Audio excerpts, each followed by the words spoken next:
do versículo 1 ao versículo 12. Irmãos, a gente vai estar pensando num tema hoje que é Jesus, um estilo de vida. Jesus, um estilo de vida. É justamente o que Paulo ele escreve aos Tessalonicenses. Na verdade, essa carta, quando é escrita por Paulo, Silas e Timóteo. Os três escrevem essa carta aos Tessalonicenses. E eles estão orientando o povo, e essa vai ser uma sequência, tá, irmãos, que eu vou estar fazendo hoje, só a primeira. Sobre como viver, como devemos viver, né? O presbítero Tiago ele me deu uma deixa de fora que foi muito interessante, que ele falou que muitas vezes a vida é igual uma represa que vai subindo a água, o nível da água vai subindo, até chegar uma hora que a represa não segura mais a água e estoura. Eu vivi muito isso, tá, irmãos? Na minha casa, quando começavam a falar assim, vai abrir as comportas da represa, dava um desespero porque enchia a minha casa. Era muito ruim. Aí eu olhava para fora assim, a chuva não parava. E as comportas iam abrir. Graças a Deus nunca abriu, mas se abrisse, nós ia estar num momento bem difícil, né? E a vida muitas vezes, irmão, sufoca a gente. A vida muitas vezes nos afoga. E Paulo, Silas e Timóteo, numa vida totalmente dedicadas a Deus, totalmente dedicadas a levar o Evangelho às pessoas, né? E é interessante quando nós falamos de Evangelho, irmãos, o Evangelho de Cristo. As boas novas de Cristo, porque tinha tudo para dar errado, né? O líder morreu crucificado, o tesoureiro do grupo roubava o grupo, o maior líder do grupo negou o líder, tinha tudo para dar errado, e eram somente 12. Os irmãos já pararam para pensar que Jesus, quando ele profetizava, ele falava que o Evangelho era como uma semente de mostarda que quando cresce se transforma numa árvore. Eles estavam profetizando, irmãos, porque ali o Império Romano era gigantesco. E Jesus começa um movimento do tamanho de um grão de mostarda mesmo, não era nada o Império Romano. E qualquer pessoa poderia falar para Jesus, você é louco, né? E vemos que o Império Romano caiu e a igreja continuou o império, embora seja a igreja que nós conhecemos, né? Então, irmãos, a palavra do Senhor vai dizer o seguinte, 1 Tessalonicenses capítulo 2, a partir do versículo 1, que diz assim: vocês sabem muito bem, irmãos, que a nossa visita não ficou sem proveito. Sabem também como fomos maltratados e insultados na cidade de Filipos, antes de chegarmos aí em Tessalônica. Fomos muito combatidos, mas o nosso Deus nos deu coragem para anunciar a vocês a boa notícia que vem dele. Aquilo que anunciamos a vocês não se baseia em erros ou em má intenção, e também não tentamos enganar ninguém.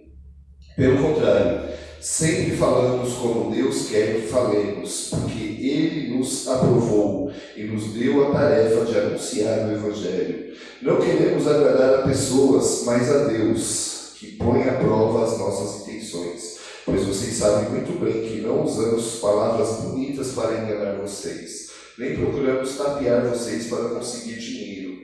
Deus é testemunha disso. Nunca procuramos elogios de ninguém, nem de vocês, nem de outros. No entanto, tínhamos o direito de exigir de vocês alguma coisa, por sermos apóstolos de Cristo. Mas quando estivemos com vocês, nós fomos como crianças, fomos como uma mãe a cuidar dos seus filhos. Nós os amávamos tanto que gostaríamos de ter dado a vocês não somente a boa notícia que vem de Deus, mas até mesmo a nossa própria vida, como nós os amávamos.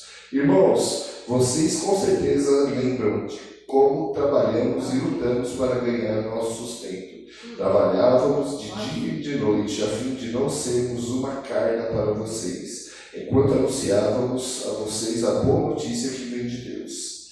Vocês são nossas testemunhas e Deus também de que o nosso comportamento entre vocês que creram foi limpo, correto e sem nenhuma falha.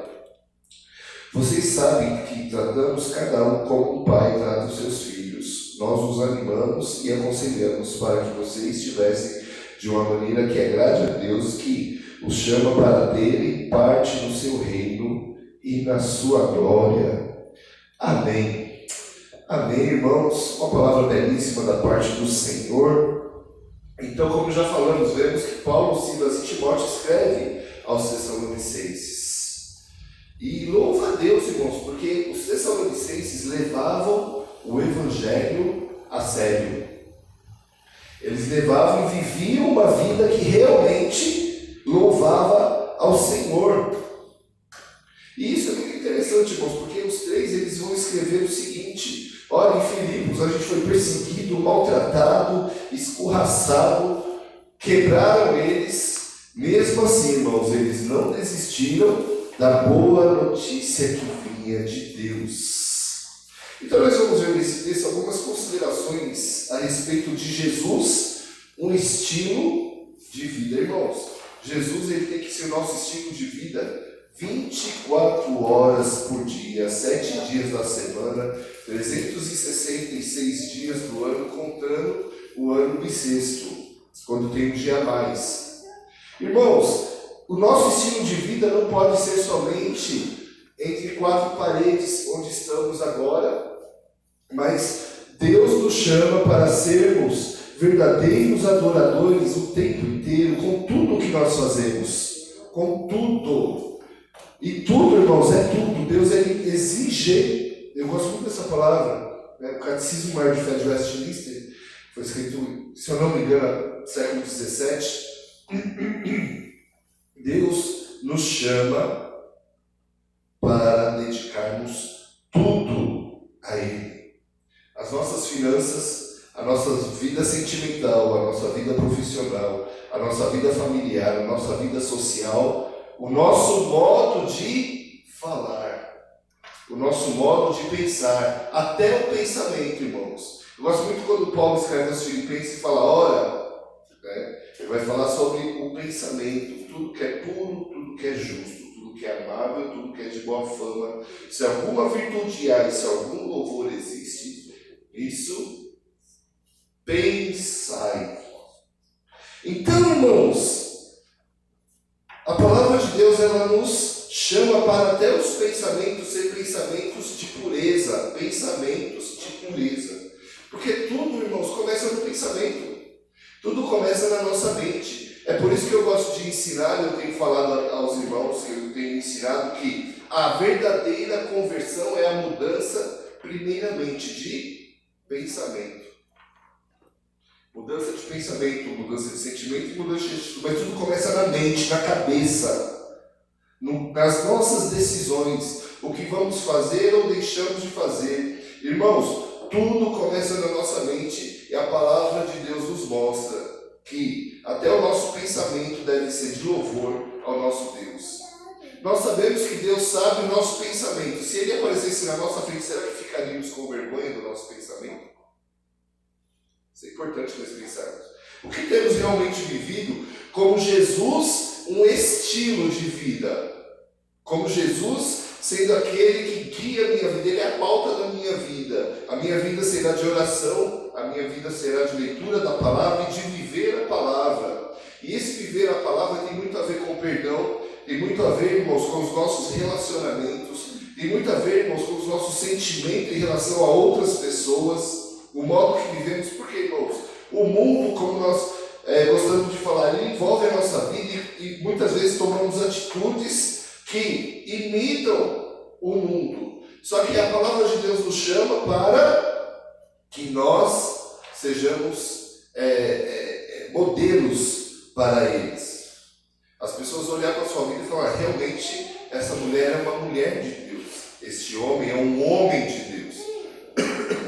Por isso, irmãos, nós vamos ver a primeira consideração que esse texto faz a respeito de uma coisa muito importante, que é o comportamento.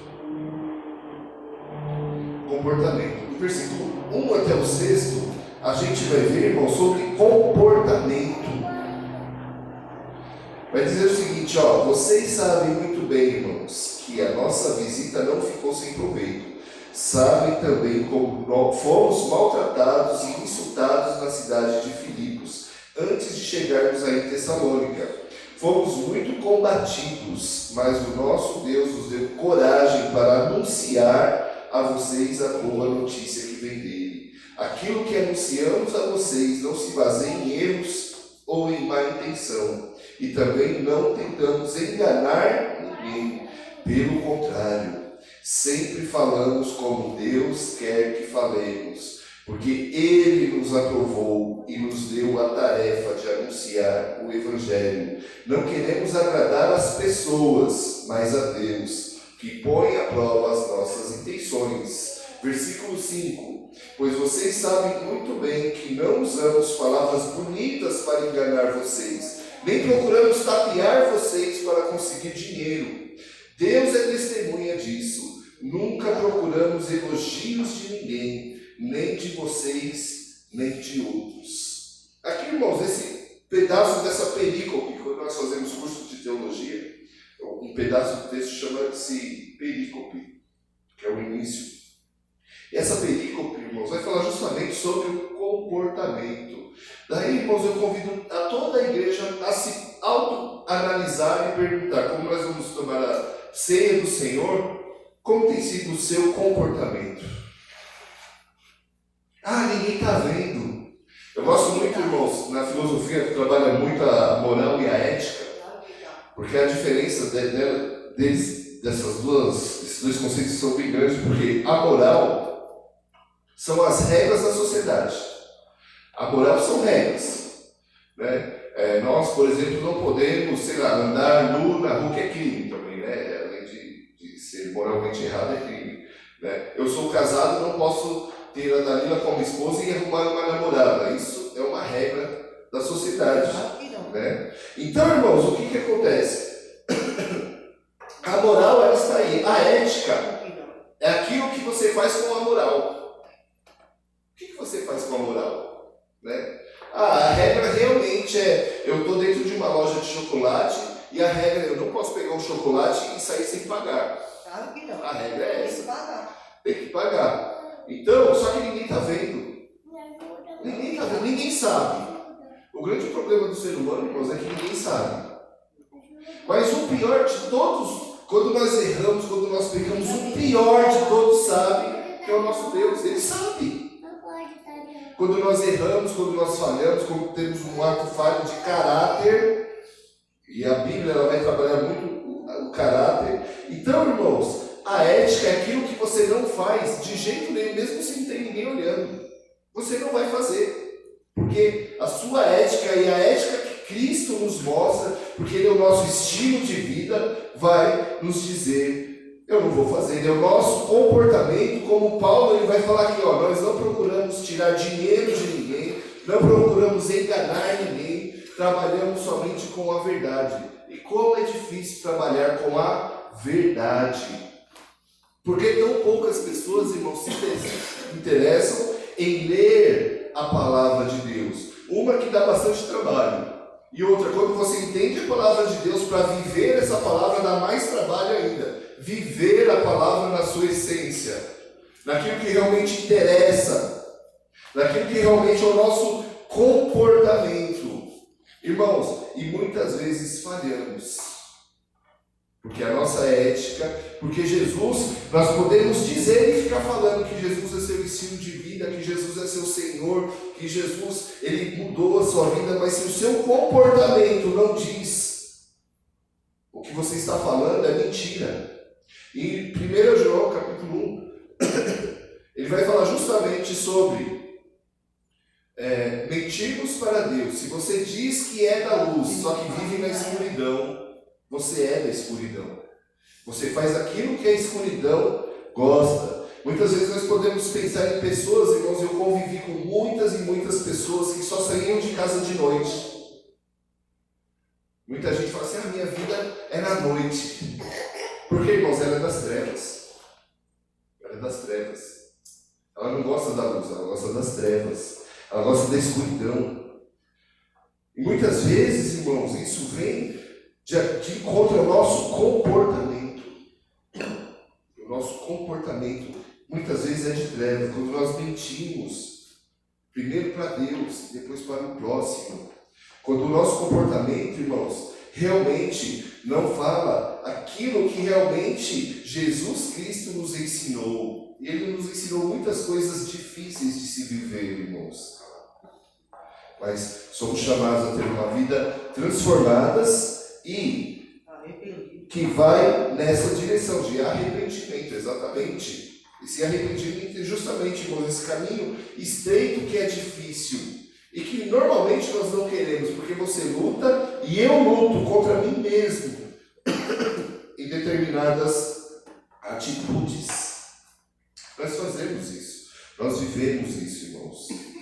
Então, Deus nos chama, irmãos, não para interesses mundanos, não para enganos, como vemos dentro de igrejas, porque como o mundo tem entrado na igreja, irmãos, nessa comunhão em Cristo, nós vemos, irmãos, o comportamento de muitos pastores, ou de muitas pessoas que se dizem cristãs, totalmente ao contrário do que a Bíblia está ensinando. O comportamento é muito importante. Como nós nos comportamos é muito importante. Muitas vezes, irmãos, é interessante, né, que quando somos crianças, né, eu lembro que minha mãe, antes de sair de casa, já dava a letra. Né? Todo mundo aqui é assim, né? Nós temos a mesma idade praticamente. É assim, né? Chega lá. E eu vejo um comediante que ele fala, é muito interessante, ele ia sair com a avó dele para casa de alguma pessoa, um parente, alguma coisa. Daí a avó dele já dá a letra, fala assim, ó, chega lá, não é para pedir café e nada para comer, não é para fazer isso. Aí o menino vai da casa da pessoa, a primeira coisa, oi tio, eu quero café. A avó dele só olhou. Só olhou. Quando chegou em casa, ela passou no mercado, comprou 1 quilo de café e fez, agora você vai tomar tudinho. Mas irmãos, com Deus nós fazemos a mesma coisa, muitas vezes. A palavra de Deus nos ensina, não faz. O que a gente pega? Faz. Isso é desde Adão e Eva, tá, irmãos? Tem um outro comediante que eu tenho visto, que é tipo um diabinho, ele vai tentar o rapaz, e o diabinho vem com uma fruta e ela oferece para o rapaz, fala, ó, se você comer essa fruta, você vai ficar igual a Deus. Daí o rapaz, eu vou ficar igual a Deus? Ele é. Daí o rapaz fala para o diabo, por que você não come então? Você vai ficar igual a Deus? Né? Porque, irmãos, Deus manda fazer uma coisa na palavra de Deus e nós fazemos ao contrário. Por isso, irmãos, o nosso comportamento, o que nós falamos, o que nós pensamos, vai dizer muito sobre o que nós somos. Ou seja, Jesus Cristo realmente é um estilo de vida. Jesus Cristo é um estilo de vida? Será que é mesmo? Será que isso é verdade? Uma segunda consideração desse texto, irmãos, que a gente vai perceber, quando nós realmente nos convertemos, quando nós vivemos diante do Senhor, e a segunda consideração desse texto que vemos é o cuidado, é o nutrir, é o doar-se ao outro, né? Então nós vemos aqui a segunda consideração, o cuidado, que está no versículo 7, que diz o seguinte: no entanto, tínhamos o direito de exigir de vocês alguma coisa, por sermos apóstolos de Cristo, mas quando estivemos com vocês, nós fomos como crianças, fomos como uma mãe ao cuidar dos seus filhos. Nós os amávamos tanto que gostaríamos de ter dado a vocês não somente a boa notícia que vem de Deus, mas até mesmo a nossa própria vida. O cuidado, irmãos. Irmãos, igreja nos chama para sermos cuidados. Deus nos chama enquanto você se converte de verdade para cuidar do outro. Primeiro para ser cuidado, ser discipulado, aprender da palavra de Deus, o que é realmente uma boa nova. Mas a palavra de Deus nos chama, irmãos, para cuidar do outro. Doar-se ao outro. Eu gosto muito do conceito de amor ágape, que vai falar justamente sobre isso. Esse amor ágape de Cristo para conosco é tão importante, irmãos, é tão lindo, é tão maravilhoso, mas muitas vezes no conceito. Na prática é complicado. Porque vemos aqui, irmãos, que eles dariam até a própria vida para aqueles irmãos que estavam vivendo direitinho a palavra de Deus. Eles estavam levando a sério. Irmãos, Deus nos chama hoje para levar essa palavra a sério, dar crédito a essa palavra, ser realmente verdadeiros adoradores, como nós vemos. Em João 4,23, se eu não me engano, o Pai procura verdadeiros adoradores que o adorem em espírito e em verdade. Irmãos, e quando nós temos isso em mente, Deus nos chama para cuidar de outros. E como é difícil cuidar de outros. Dalila e eu temos um trabalho interessante, onde temos cuidado de outros, e quanta ingratidão nós recebemos nessa vida, irmãos. Quantas? Perdemos a conta já, Dalila? Já, né? Já, né? Perdemos a conta. Mas, irmãos, é para fazer. É para ajudar, é para doar-se. E como é difícil. Mas a palavra de Deus nos chama para cuidar do outro. Principalmente, irmãos, quando alimentamos os outros, irmãos, com a palavra de Deus. Ajudar nas dúvidas, ajudar nessa caminhar junto. Como é difícil, irmãos. Mas quem falou em algum momento que a palavra de Deus é fácil? Deus só escolhe os caminhos difíceis. Tudo com Deus é mais difícil, irmãos. Tudo com Deus dá mais trabalho. Tudo com Deus é mais lento. Nessa correria de hoje, né, irmãos? Falar que tudo com Deus é mais lento é tão complicado, mas é mais lento. É mais devagar. Porque vemos, falando de igreja, irmãos, que a igreja hoje ela tem uma visão, a igreja no geral, quando nós olhamos, ela tem uma visão mercantilista. A igreja tem que estar cheia. A igreja tem que estar cheia, a gente tem que arrecadar, a gente tem que fazer, a gente tem que fazer mais, a gente tem que fazer mais. E esse princípio básico, que é o cuidado, fica onde? Cuidar do outro. Parar para ouvir. Diaconia do ouvido. Diaconia do bolso, irmãos. Esse é complicadíssimo, né? Porque o meu bolso normalmente está daquele jeito. Mas, irmãos, diaconia do abraço. Muitas vezes, irmãos, perdoar. O cuidado. A palavra de Deus nos chama para cuidar. E não tem nada a ver com o mercado. Porque o mercado é lucro. Mercado é estar lotado. Mercado é ter sucesso. Irmãos, eu tinha um sonho de ter sucesso, tipo YouTube, essas coisas ali. Eu tinha. Né? Que, eu vou fazer palestra. Mas a palavra de Deus muitas vezes nos chama para outras coisas. Nos chama para realmente cuidar do outro. E muitas vezes, irmãos, esse cuidar do outro, ter a ingratidão do outro, e isso é absolutamente normal no caminho de Deus. É absolutamente normal. Mas Deus nos chama para cuidar mesmo assim. Porque daí vem o perdão. Aí vem o caminhar junto. Aí vem, irmãos, a mudança de pensamento, a mudança de atitude. A palavra de Deus nos leva para isso. Quem quer vir após mim, negue-se a si mesmo, tome a sua cruz. Mas sabe o que o mundo quer hoje? Eu vejo muito desigrejado. Eu ouço de tudo, tá, irmãos? Desigrejado fala assim: Jesus não te faz feliz. A gente nunca tem promessa de felicidade aqui.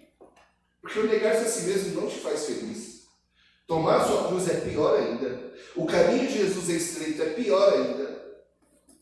Não tem felicidade aqui, mas a alegria do Espírito Santo supre tudo isso, irmãos. A alegria, irmãos, eu falei dos ingratos, mas a alegria de ver a vida de uma pessoa mudando não tem preço. Não tem preço. Ver uma pessoa que a vida começa a caminhar realmente, abençoada realmente, irmãos, não tem preço. Não tem preço. E a palavra de Deus nos chama para o cuidado. Quando Jesus Cristo é um estilo de vida. Quando Ele é um estilo de vida. A terceira consideração nesse texto, irmãos, e eu gosto muito de falar desse assunto, é que Deus nos chama. Ele sempre nos chama. Ele sempre nos chama, irmãos, para essa realidade, que está no versículo de número 12, que diz: nós os animamos e aconselhamos para que vocês vivessem de uma maneira que agrade a Deus, que os chama para terem parte no seu reino e na sua glória. Deus te chama. Eu creio, irmãos, que Deus nos chama não somente uma vez e esquece. Não, parece que Deus nos chama sempre. Porque isso vai nos animar, irmãos. É por isso, irmãos, que os apóstolos, primeiro, eles animam e aconselham. Eles animam e aconselham os outros. Por isso que eles se dedicam, irmãos.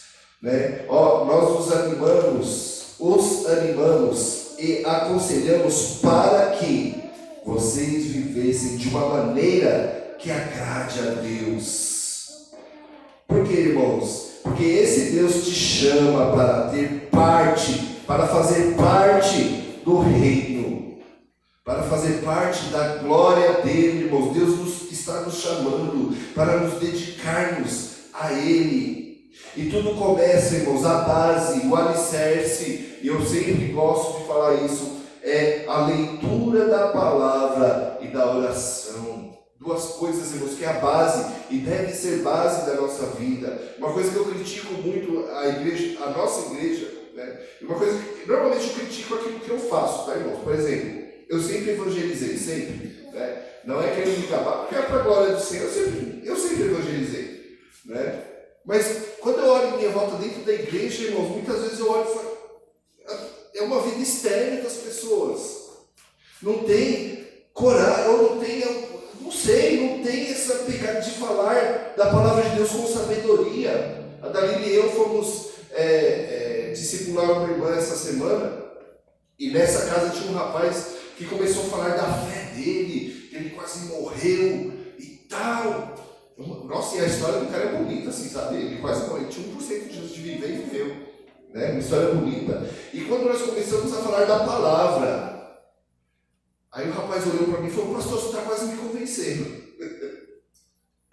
Aí eu falei para ele: quem convence o Espírito Santo? Se você crê nessa palavra, saiba que quem te convenceu foi o Espírito Santo de Deus. Eu vou pregar minha vida inteira, eu não vou converter ninguém, nenhuma pessoa, porque sempre quem converte é o Espírito Santo de Deus. Irmãos, Deus nos chama, Deus chama cada um de nós para termos essa experiência de ouvir você falar, irmãos, e sentir como os discípulos quando estão voltando para Emaús e Jesus está andando com eles e eles sentem o coração queimar, mas não entende nada. Irmãos, é a mesma palavra, e quando você fala, saiba que as pessoas vão sentir o coração queimar, vão sentir, irmãos, vão sentir Deus falando com eles, porque é a palavra dele. Não tem nada a ver com o mercado, não tem nada a ver com o mundão, irmãos, não tem nada a ver com o meu pensamento, tem a ver com a palavra de Deus. Nós vemos até igrejas hoje divididas por causa de política, porque entrou na igreja. Mas o Evangelho é o mesmo, irmãos, ele não muda. O Evangelho é sempre o mesmo, ele não muda.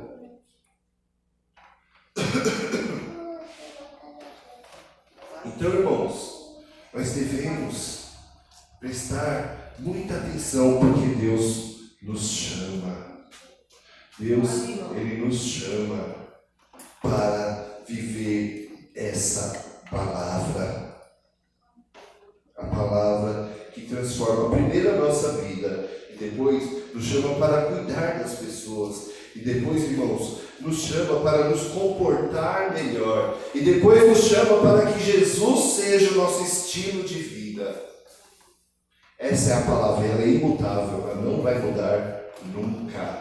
Ela não muda. Nós mudamos, infelizmente nós mudamos, mas a palavra de Deus não muda, irmãos, ela é eterna. É por isso da importância, irmãos, do que tratamos dentro da igreja também, ou quando falamos de Cristo, são palavras de vida eterna. Palavras de vida eterna. Por isso, irmãos, eu convido a todos, neste momento, que façam uma oração de reconciliação com o Senhor, se tiver a necessidade. Se o Espírito Santo de Deus te tocou com essa palavra, não por causa do que eu prego, do pastor que prega, não, por causa da palavra, irmãos. Vamos fazer uma oração de reconciliação ao nosso Deus. E a partir de hoje, data de hoje é dia 6. Hoje é dia 6 de julho. Que que seja uma data de reconciliação com o nosso Deus. Vamos orar neste momento, irmãos. Senhor Deus e Pai, nós te adoramos, nós te louvamos na beleza da sua santidade, Senhor. Pai eterno, repreende tudo que não vem de ti, ó Pai. Que nós sejamos reconciliados com o Senhor, porque temos um intermediário que é Jesus Cristo, que morreu, derramou seu sangue para lavar os nossos pecados, Senhor Deus, para mudar o nosso comportamento, para que cuidemos dos outros, para atender o chamado do Senhor, ó Pai. Senhor Deus, a sua palavra diz que o Senhor está à porta e bate, que cada um de nós abramos, Senhor Deus, o nosso coração, e o Senhor entre e ceie conosco. Que essa palavra volte a queimar em nosso coração todos os dias, Senhor Deus. Pai amado, é que eu oro, eu te peço e te agradeço em nome de Jesus. Amém. Amém. Glória a Deus, irmão.